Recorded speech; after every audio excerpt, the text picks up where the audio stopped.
৮১ ভাগ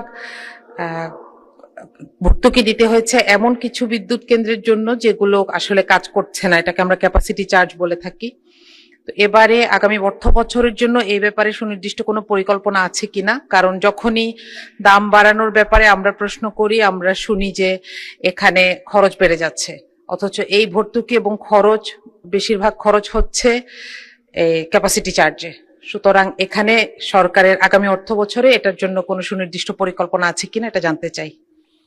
মাননীয় মন্ত্রী। মাননীয় স্পিকার, বিদ্যুতায়ন করার জন্য বিগত ফ্যাসিস্ট সরকার যেসব বিদ্যুৎ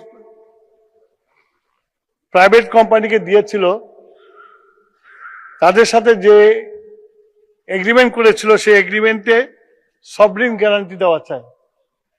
সবরিন গ্যারান্টি হচ্ছে হলো রাষ্ট্রের গ্যারান্টি আপনার, এবং এই গ্যারান্টি বাতিল করা জন্য যে ব্যবস্থা গ্রহণ করবে সেই ব্যবস্থা অনেক সময় সাপেক্ষ। আমরা চেষ্টা করছি, তাদের সাথে আরো অনেক জিনিস জড়িত আছে, সেই সব জিনিসগুলোকে বিশেষ করে লেট পেমেন্ট ফিস এগুলো আমরা দেব না বলে আলোচনা করছি।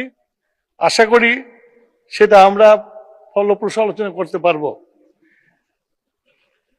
তাছাড়া ইনফ্রাস্ট্রাকচারে যখন বিদ্যুৎ উৎপাদন ঢুকে যায় তখন সিস্টেমকে চালিয়ে রাখার জন্য কোনো বিদ্যুৎ কেন্দ্রের সাথেই জোড়াজড়ি করা যায় না, শক্ত নেগোসিয়েশন করা যায় না।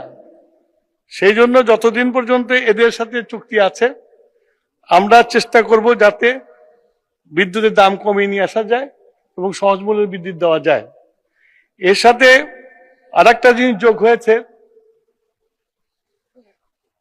ইরান ইসরায়েলি যুদ্ধের ফলে জ্বালানির মূল্য বৃদ্ধি পেয়ে গেছে।